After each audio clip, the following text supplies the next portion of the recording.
जय हिंद। स्वागत है दोस्तों हिंदी भाषा की आज की क्लास में। हम अलंकार का सिर्फ और सिर्फ ट्रिक के आधार पर अध्ययन करेंगे और इस ट्रिक के द्वारा अनुप्रास अलंकार, यमक अलंकार, श्लेष अलंकार, वक्रोक्ति अलंकार, पुनरुक्ति अलंकार आपके लिए बहुत ही आसान हो जाएंगे और ये अलंकार आपको हमेशा हमेशा याद रहेंगे।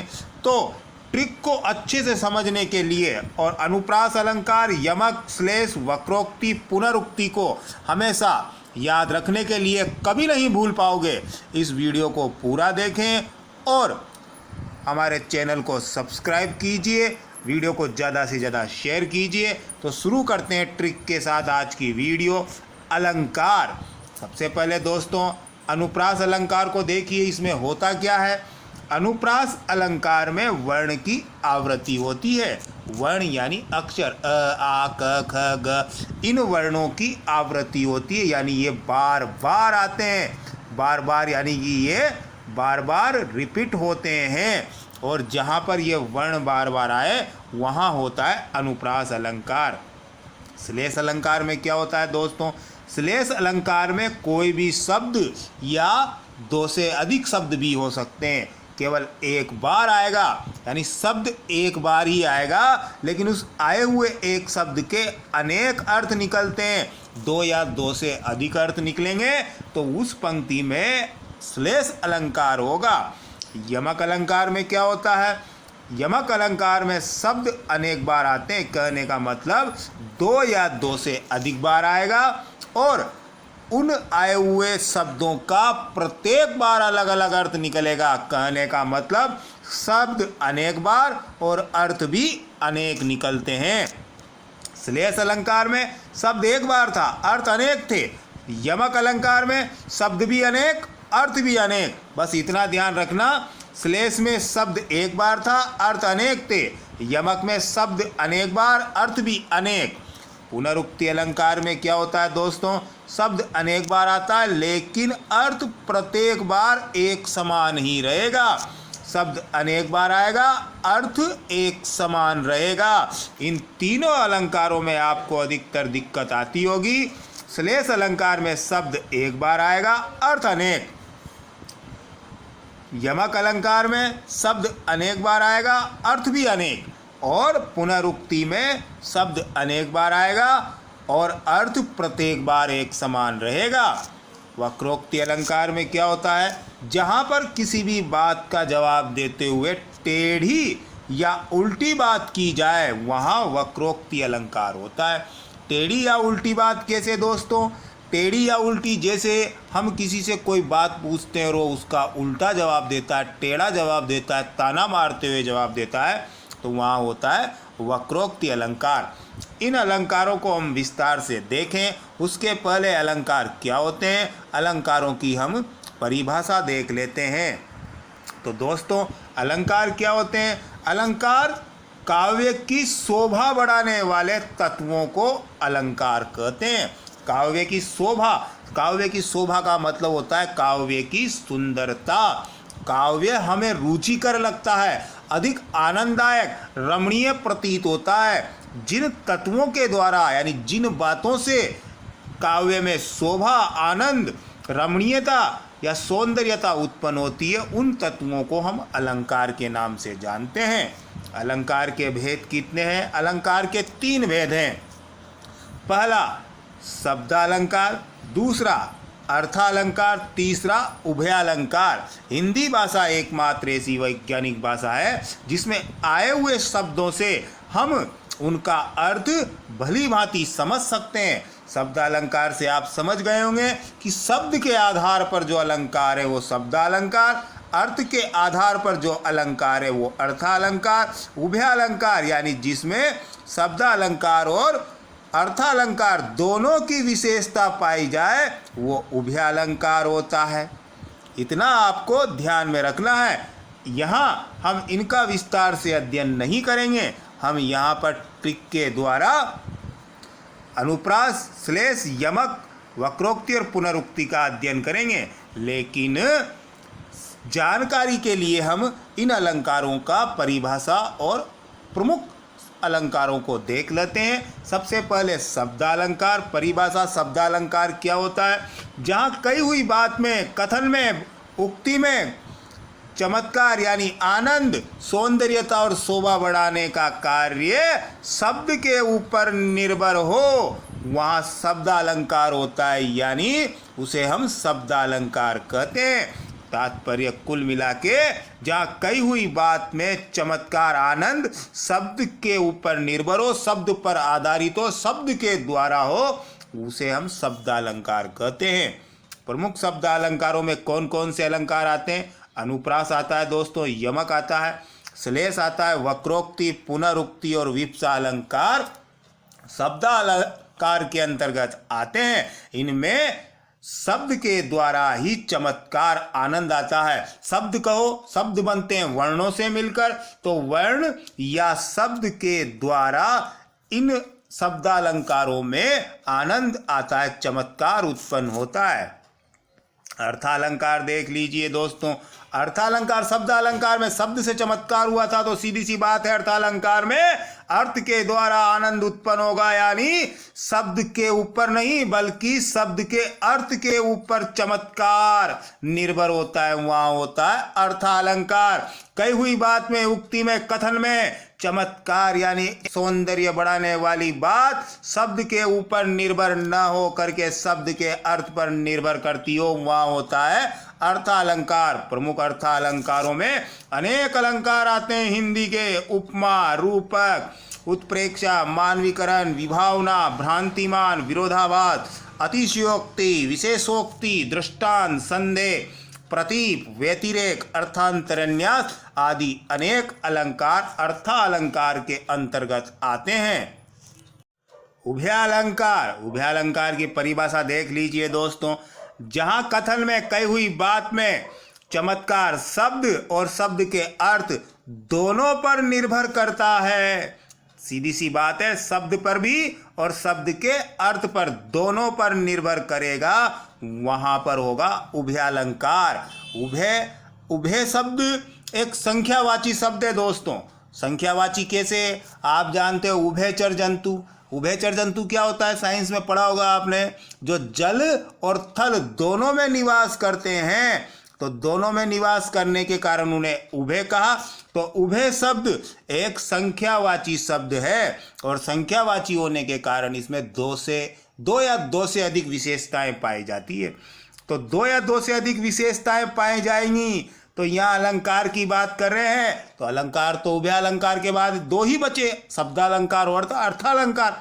तो शब्दालंकार के आधार पर शब्द के द्वारा, अर्थालंकार के आधार पर अर्थ के द्वारा, जहाँ पर शब्द और अर्थ के द्वारा चमत्कार उत्पन्न हो, काव्य में शोभा बढ़ी जाए, वहाँ होता है उभयालंकार। उभयालंकार के अंतर्गत कोई विशेष अलंकार तो नहीं आता, लेकिन उभयालंकार में कम से कम दो अलंकार आते हैं। दो अलंकार पंक्तियों में आपको दिखाई देंगे। ये दोनों शब्दालंकार भी हो सकते हैं, ये दोनों अर्थालंकार भी हो सकते हैं, या फिर दोनों मिलकर एक शब्दालंकार एक अर्थालंकार भी हो सकता है, क्योंकि उभय शब्द संख्यावाचक है और उभय में दो से अधिक गुण विशेषताएं शामिल रहेंगी। तो उभयालंकार जहाँ शब्द और अर्थ दोनों से चमत्कार उत्पन्न होता हो, उभयालंकार कहलाता है। अब हम बारी बारी से जो हमारे 5 प्रमुख अलंकार है उनका अध्ययन करते हैं। सबसे पहले अनुप्रास अलंकार, ट्रिक के रूप में ही बताया दे रहा हूँ। जहाँ वर्णों की आवृत्ति होती है, वर्ण यानी अ, आ, क, ख, ग, ये वर्ण अक्षर जहाँ पंक्ति में बार बार आए, वर्ण अक्षर बार बार आए, वहाँ अनुप्रास अलंकार होता है। परिभाषा के ऊपर मैं नहीं जा रहा हूँ दोस्तों। परिभाषा क्या होती है? जो विशेषता होती है, जो उसी से परिभाषा बनती है।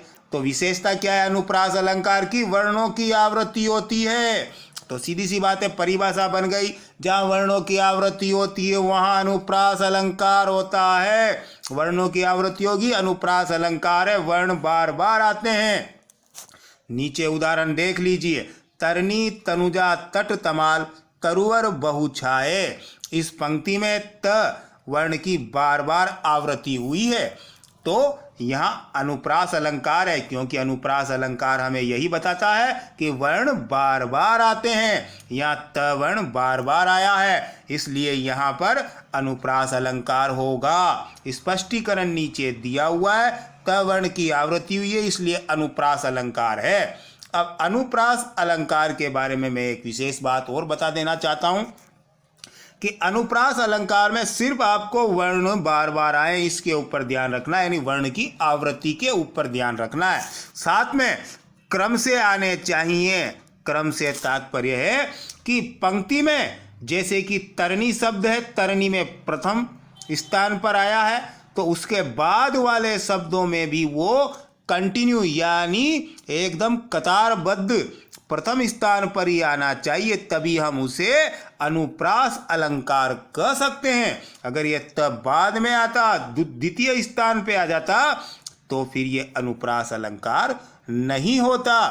तो दोस्तों इतना ध्यान रखना है कि क्रम से आए, वर्ण की बार बार आवृत्ति हो, चाहे उनमें स्वर की समानता न हो। कहने का मतलब मात्रा कैसी भी हो सकती है, बस वर्ण बार बार आने चाहिए और क्रम से आने चाहिए, तो अनुप्रास अलंकार होगा। स्वर की मात्रा कैसी भी हो, अ की, आ की, ई की, बड़ी ई की, ऊ की, बड़े ऊ की, कैसी भी हो सकती है, तो वहाँ अनुप्रास अलंकार होगा। यमक अलंकार को देख लीजिए दोस्तों। यमक अलंकार में शब्द की आवृत्ति होती है, हमने ट्रिक के रूप में आगे देखा। शब्द की आवृत्ति होगी यानी शब्द बार बार आएगा, और जितनी बार शब्द आएगा प्रत्येक बार उस शब्द का अर्थ अलग अलग होगा, यानी शब्द अनेक बार आएगा, अर्थ भी अनेक निकलेंगे। यहाँ देख लीजिए उदाहरण, सजना है मुझे सजना के लिए। सजना शब्द 2 बार आया है, शब्द की आवृत्ति हुई है, जितनी बार वो आया उतनी बार उसका अर्थ भी अलग अलग निकलता हो। तो सजना शब्द 2 बार आया है, दोनों बार सजना शब्द के भिन्न भिन्न अर्थ निकलते हैं, तो यमक अलंकार होगा। देख लीजिए, पहले सजना का अर्थ है श्रृंगार करना, दूसरे सजना शब्द का अर्थ है पति या प्रियतम, यानी नायिका कहती है सजना है मुझे सजना के लिए, यानी मुझे श्रृंगार करना है अपने पति के लिए।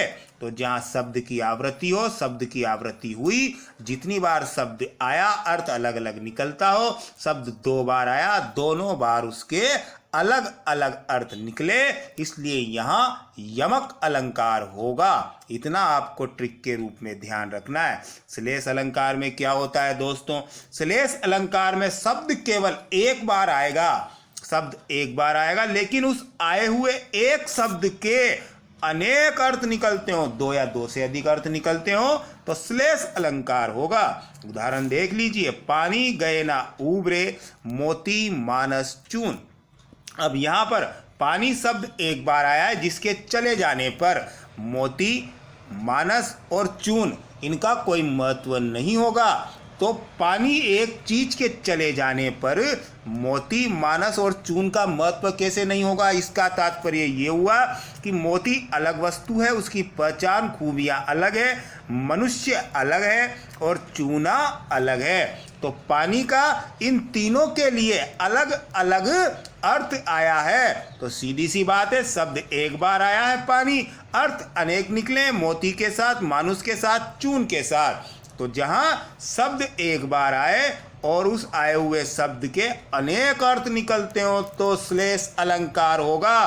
देख लीजिए, यहाँ पानी शब्द का मोती के साथ अध्ययन है, अर्थ है उसकी चमक, कांति, उसकी आभा, जिस वजह से वो मोती इतना महत्ववान, मूल्यवान, कीमती होता है। अगर मोती की चमक और उसकी कांति यानी कि उसकी आभा नहीं होगी तो मोती किसी काम का नहीं, एक पत्थर का टुकड़ा है, बेकार है, निरर्थक है। तो पानी का मतलब यहाँ मोती की चमक। और मनुष्य के साथ पानी का तात्पर्य क्या होगा दोस्तों? मनुष्य के साथ पानी शब्द का तात्पर्य होगा इज्जत, उसका मान सम्मान, उसकी प्रतिष्ठा। अगर पानी चला गया यानी मनुष्य के लिए इज्जत मान सम्मान गई, तो महत्व इंसान का खत्म हो जाएगा। उसी प्रकार से पानी शब्द का चून के साथ क्या तात्पर्य है दोस्तों? जल या पानी। ये जल साधारण जिसका हम नित्य अपनी प्यास बुझाने में काम लेते हैं। तो इस पानी के चले जाने पर चूना महत्वहीन है। पानी नहीं होगा तब भी वो किसी काम का नहीं है, और ज़्यादा हो जाएगा तब भी वो किसी काम का नहीं है। तो पानी शब्द एक बार आया है, अर्थ अनेक निकले हैं, इसलिए यहाँ पर कौन सा अलंकार होगा? श्लेष अलंकार। मोती के साथ पानी का अर्थ चमक, कांति, शोभा, उसकी आभा। मनुष्य के साथ पानी का अर्थ इज्जत, मान, सम्मान, प्रतिष्ठा। और चूना के साथ पानी का तात्पर्य जल, पानी, नीर।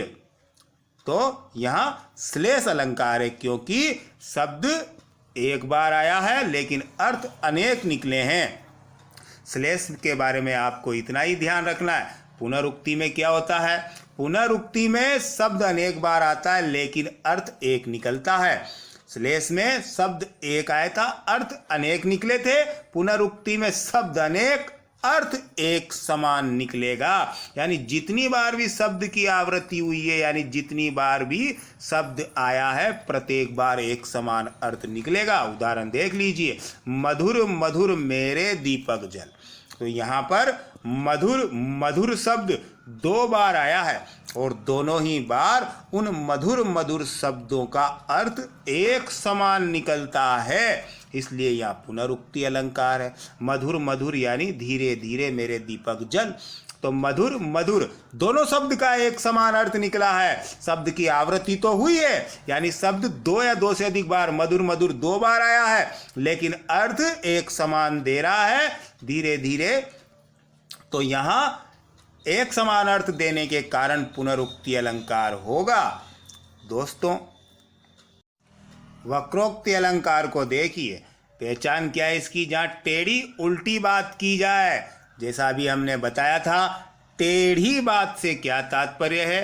टेढ़ी या उल्टी बात, यानी जब हम किसी से कोई बात कहें तो वो उसका टेढ़ा जवाब दे, उल्टा जवाब दे, ताना मारते हुए, तो वहाँ होगा वक्रोक्ति अलंकार। उदाहरण देख लीजिए, भगवान श्री कृष्ण राधिका के द्वार पर आवाज देते हैं, हे राधे। राधिका जी नाराज है तो अंदर से जवाब देती है, को तुम हो, इत आए कहाँ? तुम कौन हो, इधर कहाँ आए हो? तो भगवान कृष्ण जवाब देते हैं राधिका जी के प्रश्न का, को तुम इधर आए कौन? भाई तुम कौन हो, कहाँ, इधर कहाँ आए हो? तो कृष्ण जवाब देते हैं, मैं घनश्याम हूँ। तो राधिका जी, मैं घनश्याम हूँ। घनश्याम शब्द का अर्थ राधिका जी समझ गई। यानी वक्रोक्ति अलंकार में बात को समझ जाता है, जिससे वो बात कही गई है वो बात को समझ गया, लेकिन बात को समझने के बाद भी वो उसका जानबूझकर टेढ़ा या उल्टा जवाब दे। राधिका जी घनश्याम शब्द का अर्थ समझ गई, यानी कृष्ण दरवाजे पर हैं, फिर भी वो घनश्याम शब्द का टेढ़ा जवाब देती है, उल्टा जवाब देती है, दूसरा अर्थ निकाल कर। दूसरा अर्थ क्या है? घनश्याम का मतलब घन यानी बादल और श्याम यानी काले।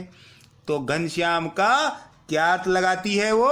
कि काले बादल हो तो कहीं जाकर के बरसो। राधिका जी ने कृष्ण की बात का जवाब देते हुए कहा। तो जहां जानबूझकर किसी बात का गलत अर्थ लिया जाए, दूसरा अर्थ लिया जाए और टेढ़ा जवाब दिया जाए, उल्टी बात कही जाए, वहाँ होता है वक्रोक्ति अलंकार। चूंकि राधिका जी और कृष्ण जो थी, वो राधिका जी कृष्ण से नाराज थी, इसलिए उन्होंने मैं घनश्याम, जब कृष्ण ने कहा तो उन्होंने घनश्याम का दूसरा अर्थ काले बादल लेकर के कहा कि यहाँ क्यों आए हो, बरसों कहीं जाके। तो जानबूझ के टेढ़ी और उल्टी बात कही, इसलिए वक्रोक्ति अलंकार है। ये जानबूझकर टेढ़ा जवाब दिया गया, इसलिए वक्रोक्ति अलंकार है।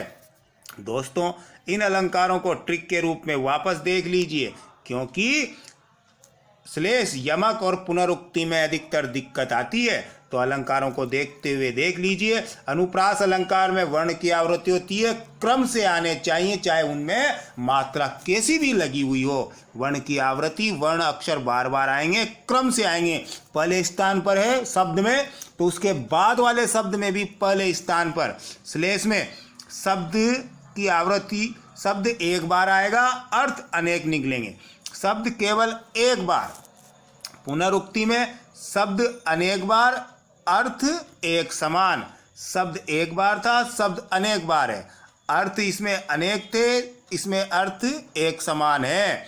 और यमक अलंकार में श्लेष में शब्द एक बार था, यमक में शब्द अनेक बार आएगा। श्लेष में शब्द के अर्थ अनेक निकले थे, अर्थ इसमें भी अनेक निकलेंगे, लेकिन श्लेष में शब्द एक बार था और यमक में शब्द अनेक बार आएगा। यानी श्लेष में शब्द एक बार था और यमक में शब्द अनेक बार था। दोनों में एक चीज कॉमन है, अर्थ अनेक निकलते हैं, लेकिन जो यमक और पुनरुक्ति है इन दोनों में भी एक चीज कॉमन है, शब्द अनेक बार आएगा। लेकिन यमक अलंकार में शब्द के अनेक अर्थ थे, पुनरुक्ति में एक समान अर्थ है। और यहाँ पर शब्द एक बार अर्थ अनेक, यहाँ शब्द भी अनेक और अर्थ एक समान। यहाँ पर शब्द एक बार था, यहाँ शब्द अनेक है लेकिन अर्थ एक ही है। यहाँ शब्द एक, यहाँ अर्थ एक, यहाँ अर्थ अनेक, यहाँ शब्द अनेक। बस इतना ट्रिक के रूप में आपको ध्यान रखना है। और वक्रोक्ति में तो जानबूझकर टेढ़ी या उल्टी बात कही जाती है, तो वक्रोक्ति अलंकार होता है। तो दोस्तों, वीडियो कैसी लगी कमेंट में ज़रूर बताएं और वीडियो को ज़्यादा से ज़्यादा शेयर करें, अपना प्यार बनाए रखें और हमारे चैनल हिंदी एकेडमी को सब्सक्राइब कीजिए। जय हिंद, वंदे मातरम।